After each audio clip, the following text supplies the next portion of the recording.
Hey there, history hounds and mystery mavens. Welcome back to the channel. Today, we're not just scratching the surface of ancient Egypt. We're digging deep into one of its most iconic and, frankly, most baffling residents. No, not the mummies. They're fairly predictable once you get past the bandages. We're talking about the Great Sphinx of Giza. This colossal creature, part lion, part human, has been chilling in the desert for, only about 4,500 years. Think about that. Most of us struggle to remember what we had for breakfast yesterday.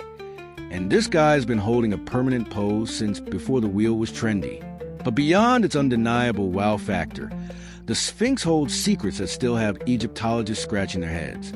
And some folks, well, looking for alien blueprints. So what's the official story, you ask? Glad you did. Officially, this magnificent beast was carved directly from the bedrock of the Giza Plateau. Imagine chiseling away at a giant rock until, poof, you have a monumental sculpture. It's believed to have been built around 2,500 years before the Common Era, during the reign of Pharaoh Khafre. Yes, that Khafre, the one with the second largest pyramid looming right behind the Sphinx. Talk about living in your big brother's shadow, even if that shadow is the biggest pyramid on the block. But make no mistake, the Sphinx itself is no shrinking violet. We're talking about a statue that stands 66 feet tall and stretches an impressive 240 feet long from its paws to its tail. That's like a 6-story building lying down, guarding a vast desert empire. Now, that's making a statement. The general consensus among scholars is that the Sphinx served as a guardian, a colossal, stone bodyguard for the Gizan necropolis, protecting the pharaoh's eternal resting places. Its human head is believed to be a likeness of Pharaoh Khafre himself, projecting his power and divinity. So, essentially, he built a giant, stony self-portrait to say, "Don't even think about messing with my afterlife." Pretty clear message, right? Construction-wise, estimates vary wildly, but it's generally thought to have taken a workforce of hundreds, possibly thousands, of skilled laborers and artisans, working for perhaps 3 years. 3 years to carve that? I can barely assemble an IKEA bookshelf in 3 hours without crying.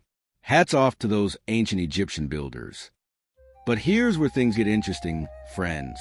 While the official story gives us a nice, neat package, there's some pretty glaring question marks.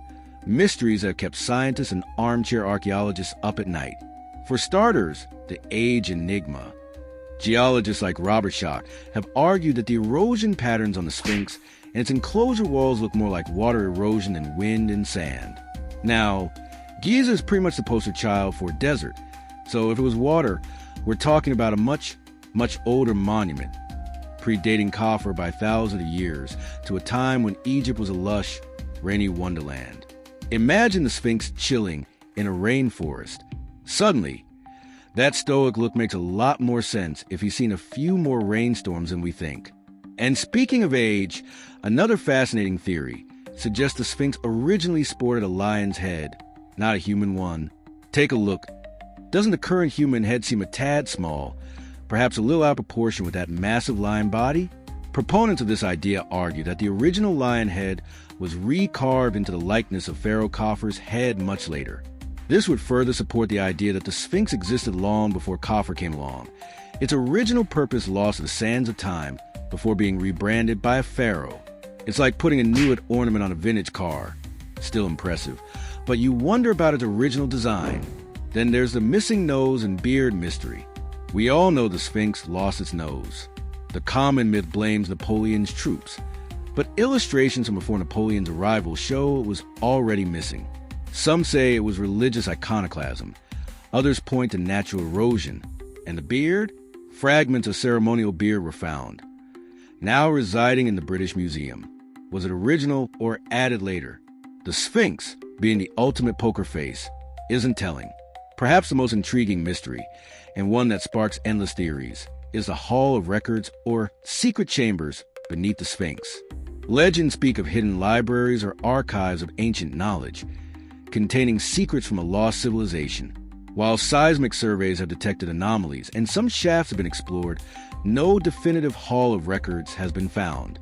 Yet, imagine discovering an ancient USB drive under there. The knowledge we could unlock.